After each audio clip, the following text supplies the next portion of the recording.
ప్రాగ్మా అంటే enduring love, శాశ్వతమైనటువంటి ప్రేమనే ప్రాగ్మా అని పిలుస్తూ ఉన్నాం.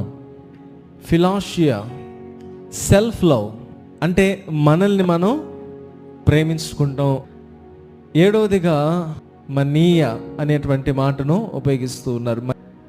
అబ్సెసివ్ లవ్ ఆర్ నీడీ అంటే ఒకరు మనల్ని వద్దనుకుంటున్నప్పటికీ కూడా వాళ్ళు మనకు కావాలి అనుకునే దాన్నే.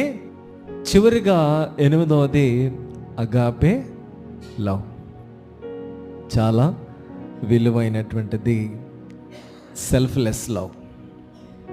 అదే God's love, immeasurable, unconditionable, uncountable, incomparable,